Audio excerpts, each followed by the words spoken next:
नमस्कार दोस्तों, crescent education classes में आप सभी का स्वागत है। दोस्तों आज की वीडियो बड़ी इंटरेस्टिंग होने वाली है क्योंकि आज हम आपके सभी सवालों के जवाब देने वाले हैं। आपके द्वारा बहुत सारे प्रश्न पूछे जाते हैं कमेंट सेक्शन पर, लेकिन उनके जवाब देना कभी कभार पॉसिबल नहीं हो पाता और आज मैं इस तरह की वीडियो काफ़ी समय के बाद बना रहा हूँ। तो आपके बहुत सारे प्रश्न हैं। ज़्यादातर आपके प्रश्न दोस्तों LT डॉक्यूमेंट वेरिफिकेशन को लेते हैं। इसके अलावा लेक्चरर LT में पदों के वृद्धि से संबंधित रहते हैं। तो आज एक एक करके आपके सभी प्रश्नों के हम आंसर देंगे। तो चलिए वीडियो को शुरू करते हैं।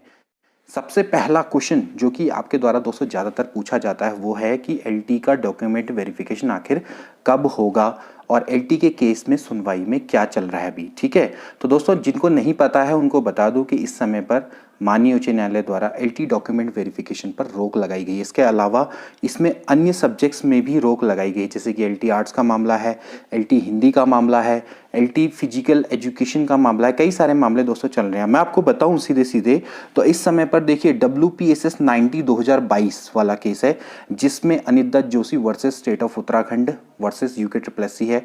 इस केस में आपका LT हिंदी वाला मामला है दोस्तों ये। ठीक है, इसके अलावा 116 2022, 193 2022, 263 2022, 310 2022, इसके अलावा 354 2022। अब क्या किया है, क्योंकि ये सेम तरह की हैं तो इनको क्लब कर दिया गया है। ठीक है, यानी कि इनकी ज्वाइंट सुनवाई होगी। ठीक है, अब होगा क्या कि इनकी सुनवाई कब होने वाली है, ये होने वाली है परसों, यानी कि 22 मार्च 2022। ठीक है, तो उसमें जो भी निर्णय आएगा वो मैं आपको बता दूंगा, उसकी मैं आपको अपडेट दे दूंगा। इसके अलावा जो LT डॉक्यूमेंट वेरिफिकेशन में रोक लगी है दोस्तों वो लगी है Sunita versus state of Uttarakhand.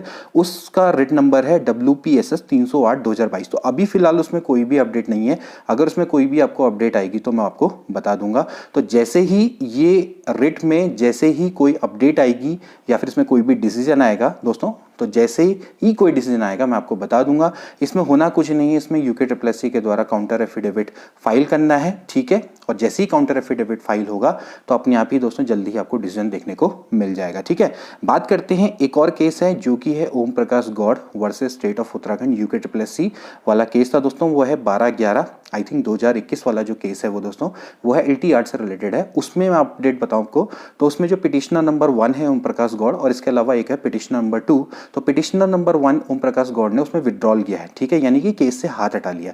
तो अब उस केस को दोस्तों, एक केस है WPSS 6 2022, उसके संग उसकी ज्वाइंट सुनवाई होगी। ठीक है, लेकिन अभी उसकी ज्वाइंट सुनवाई कब होगी, कैसे होगी, अभी उसके बारे में कोई भी अपडेट नहीं है। आप चाहें तो खुद भी देख सकते हैं, हो सकता है कि मेरे अभी मैं अपना अपडेट ना हो, एक बार चेक कर लेना उत्तराखंड हाईकोर्ट की वेबसाइट पर, तो वहां से भी आप लगातार उसको चीज को चेक कर सकते हैं। ठीक है, तो ये तो अभी आपके दोस्तों LT के केसेस में बात चल रही है। ठीक है, वैसे मेरे हिसाब से देखिए दोस्तों, अगर हम बात करें भाई LT डॉक्यूमेंट वेरिफिकेशन की, तो LT डॉक्यूमेंट वेरिफिकेशन जल्दी ही जैसे ही कोर्ट का निर्णय आएगा वैसे ही आपको देखने को मिल जाएगा। लेकिन इससे थोड़ा सा उन लोगों को फायदा मिल सकता है जो कि LT में वेटिंग लिस्ट में काम कर रहे हैं। देखिए अभी आपको पता है कि भाई लेक्चरर का डॉक्यूमेंट वेरिफिकेशन चल रहा है। ठीक है, मार्च एंड तक ये खत्म हो जाएगा। ठीक है, उसके बाद फिर क्या होगा, लेक्चरर की सूची निकलेगी अनर अभ्यर्थियों की, उनको कुछ समय दिया जाएगा और उसके बाद फाइनल सूची जारी कर दी जाएगी 500 पदों पर अराउंड, क्योंकि कई सारे पद तो क्या हो गए इस समय पर बेकार चले गए। स्पेशली मैथ्स में तो कई सारी पोस्ट इस समय पर खाली चली गई है। तो 500 या 500 से कम पदों पर अभी फाइनल सिलेक्शन लिस्ट दोस्तों LT लेक्चरर में जारी होगी। ठीक है, तो उससे फायदा क्या होगा कि जो बच्चे इस समय पर LT में भी निकले हैं और लेक्चरर में भी निकले हैं तो वो LT डॉक्यूमेंट वेरिफिकेशन में नहीं जाएंगे। तो इससे उनको फायदा हो जाएगा कि जो LT वेटिंग में 1-2 नंबर से रह गए। ठीक है, तो यहां से संभावना बन जाएगी LT के वेटिंग आने की। ठीक है, उनके वेटिंग आने की संभावना रहेगी। ठीक है, तो इससे थोड़ा सा उनको फायदा मिल जाएगा। ठीक, तो कहीं ना कहीं ये थोड़ा बहुत अगर डिले हो भी गया है तो इसको भी आप एक ऑप्टिमिस्टिक तौर पर ले सकते हैं। इसमें पैसिमिस्ट बनने की आवश्यकता नहीं है। थोड़ा सा आप ब्राइटर साइड को देख लें, थोड़ा सा उनके बारे में भी सोच लें। ठीक है, क्योंकि आपका नंबर तो आ चुका है, बेचारे जो 1-2 नंबर से रह गए तो उनका भी थोड़ा भला हो जाएगा। ठीक है, लेकिन ध्यान रखना कि ऐसे कोई रिजल्ट चेंज नहीं होता है। रिजल्ट जैसे कई लोग डर रहे हैं इस बारे में, काफ़ी सारे क्वेश्चन आ रहे थे कि सर अब क्या होगा, जो जिनका सिलेक्शन हो गया क्या उनका रिजल्ट चेंज हो जाएगा। देखिए रिजल्ट ऐसे नहीं चेंज होता है, इतना आसान नहीं होता है किसी भी एग्जाम को कंडक्ट कराना। इसमें समय बर्बाद होता है, इसके अलावा पैसा बहुत ज़्यादा बर्बाद होता है। ठीक है, और सीधी बात है कि भाई वर्क फोर्स की भी आवश्यकता होती है, मैन पावर की भी आवश्यकता होती है, ठीक है। तो इतना दोस्तों समय बर्बाद होता है, तो किसी भी एग्जाम को इस तरह से कैंसिल नहीं किया जा सकता, ठीक है। और कोई भी गलती है वो इतनी बड़ी गलती नहीं है कि भाई आप पूरा का पूरा एग्जाम को ही क्या कर दें, मतलब कि पूरा का पूरा चेंज कर दें, ठीक है। तो इसमें होना कुछ ही नहीं है, बस यूके ट्रिपल एस सी ने एक काउंटर एफिडेविट फाइल करेगा और फिर आपके डिसीजन आपको देखने को मिल जाएगा, ठीक है। अब नेक्स्ट क्वेश्चन दोस्तों ज़्यादातर पूछा जा रहा है वो है एलटी लेक्चरर में पद वृद्धि को लेकर। देखिए, पद वृद्धि अगर होगी तो लेक्चरर में फिलहाल तो सुनने में मिल रहा है, लेकिन एलटी में दोस्तों मेरे हिसाब से तो अभी फिलहाल कोई पद वृद्धि की न्यूज नहीं है, ठीक है। एलटी में तो फिलहाल नहीं है, लेक्चरर में दोस्तों पद वृद्धि हो सकती है, क्योंकि पहले भी हुई है, 25% पदों पर आपको नियुक्ति मिली है, ठीक है। लेकिन ध्यान रखना कि ये जो पद वृद्धि या वेटिंग जो भी आप इसको बोलेंगे लेक्चरर में, फिलहाल ये दोस्तों बहुत समय बाद निकलती है, ठीक है। 2014-15 के 2019 में निकली थी, तो आप 5 साल तक अगर वेट कर सकते हो तो फिर बैठ जाओ, अदरवाइज आप मेरे हिसाब से नेक्स्ट एग्जाम की तैयारी करना शुरू कर दो, ठीक है। वो आपके लिए ज्यादा सही रहेगा। अब बात करते हैं दोस्तों नई भर्ती की। देखिए, इस समय पर नई भर्ती आने की ज्यादा अच्छी संभावनाएं हैं, क्योंकि देखिए एलटी से लेक्चरर में प्रमोशन हुआ है, और उस प्रमोशन में दोस्तों क्या है कि आपका 1300 अराउंड पद निकल कर आते हैं सीधी भर्ती के लिए, ठीक है। इसके लिए शिक्षा विभाग अब क्या कर रहा है, नियमावली भी बना रहा है और विभागीय स्तर पर कार्रवाई भी उसके द्वारा शुरू कर दी गई है। अब वो जल्दी वो क्या करेगा, शासन को भेजेगा लिस्ट, ठीक है, अध्याचन बनाएगा और फिर शासन उसको क्या करेगा, यूके ट्रिपल एस सी को भेज देगा, ठीक है। तो 1300 पद हैं, 1300 से ज्यादा भी हो सकते हैं पद, क्योंकि अभी देखिए मार्च हो जाएगा एंड, इसके बाद सत्र के अंत में कई सारे टीचर्स हो जाएंगे रिटायर, ठीक है। वैसे तो बहुत सारे टीचरों का प्रमोशन हुआ है, एलटी में बहुत सारे पद खाली हैं, लेकिन कुछ पद दोस्तों क्या होते हैं, प्रमोशन के लिए भी रखने होते हैं, क्योंकि जो प्राइमरी टीचर हैं वो भी तो एलटी में प्रमोट होते हैं ना, तो उनके लिए भी कुछ कोटा रखना होता है, कुछ कोटा सीधी भर्ती का होता है, ठीक है। तो सीधी भर्ती में क्या होगा कि अभी और पद भी बढ़ जुड़ सकते हैं, लेकिन फिलहाल 1300 पदों से ज्यादा की बात की जा रही है, कुछ ज्यादा पद उसमें हो सकते हैं, तो वो जितने निकलेंगे उतना ही आपके लिए फायदा होगा। बात करते हैं लेक्चरर की, तो लेक्चरर में भी सेम प्रोसेस होगी। लेक्चरर में भी इस समय पर अभी आपने देखा था लिस्ट में भाई कितने पद अभी आपके खाली हैं, ठीक है।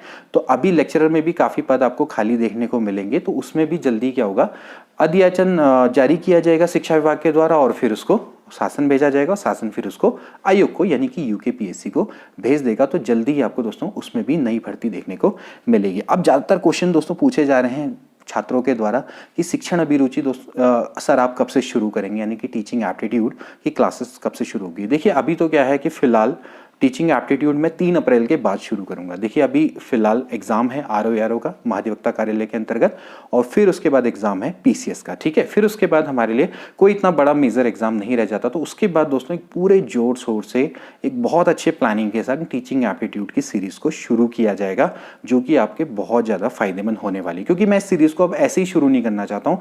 इसमें पिछले एलटी एग्जाम या पिछले लेक्चरर एग्जाम में जो भी कमी रह गई थी उसको पूरा कोर करने का प्रयास किया जाएगा, पूरा एक बहुत ही प्रॉपर वे में सीरीज दोस्तों वो चलाई जाएगी, ठीक है। लेकिन मैं चाहता हूं कि उस सीरीज को एक बहुत अच्छे वे में शुरू किया जाए, तो उसको भी दोस्तों जल्दी शुरू करेंगे, लेकिन अभी फिलहाल 3 अप्रैल से पहले तो वो सीरीज शुरू मैं नहीं करूंगा, ठीक है, क्योंकि अभी बीच में कई सारे एग्जाम है, ठीक है। साथ ही साथ हम उत्तराखंड भी चलाते रहेंगे टीचिंग एप्टीट्यूड के संग संग, जब हम शुरू करेंगे टीचिंग एप्टीट्यूड को, ठीक है।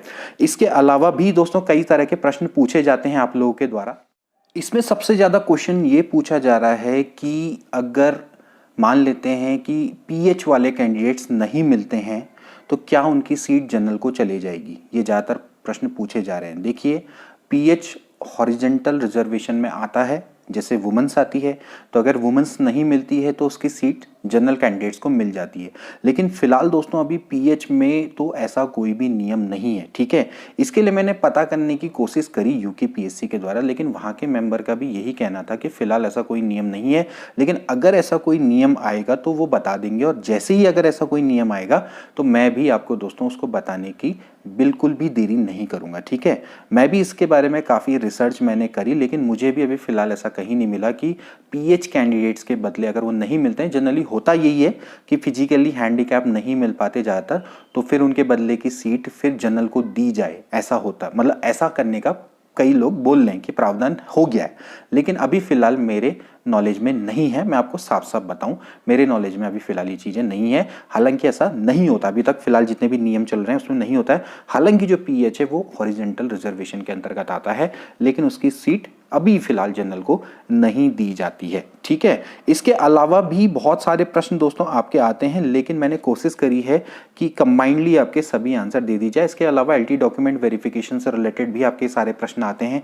जैसे कि क्या उसमें इनकम सर्टिफिकेट लगेगा, क्या उसमें मेडिकल लगेगा। देखिए उसमें इनकम सर्टिफिकेट नहीं लगता है, ना ही मेडिकल लगता है। ठीक है, बहुत सारे प्रश्न पूछते हैं, लोग पूछते हैं कि सर क्या मेडिकल बना के ले जाना पड़ेगा, क्या इनकम सर्टिफिकेट ले आना पड़ेगा। देखिए जो इनकम सर्टिफिकेट है, इनकम सर्टिफिकेट तो नहीं, आय के संबंध में घोषणा पत्र होता है एक, और इसके अलावा जो मेडिकल होता है ये दोस्तों at the time of joining होता है, ना कि आपको ये एलटी डॉक्यूमेंट वेरिफिकेशन के समय पर इसकी आवश्यकता पड़ेगी। सेम चीज है लेक्चरर में भी। अभी तो कई लोग लेक्चरर का डॉक्यूमेंट वेरिफिकेशन दे भी रहे हैं, तो वो भी अपना चीज़ों को यहाँ पर शेयर कर सकते हैं। कभी कभार आप लोग भी जब कमेंट्स पढ़ते हैं दूसरे के, तो मैं देखता हूँ कभी कभार जो लोग मेरे आंसर देने से पहले कुछ और भी लोग आंसर देते हैं, तो ये हेल्पिंग नेचर होना चाहिए। सही तरह से आप गाइड करें तो अच्छा लगता है। ठीक है, तो दोस्तों आज की वीडियो के लिए इतना ही। अन्य कोई अपडेट्स आएगी तो मैं जल्दी आपको बताऊंगा, और आपको आगे आने वाली भर्ती से भी रिलेटेड कोई चीज़ अगर आएगी तो मैं डेफिनेटली आपको बता दूंगा। ठीक है, मिलते हैं अगली वीडियो में। Till then take care and good bye.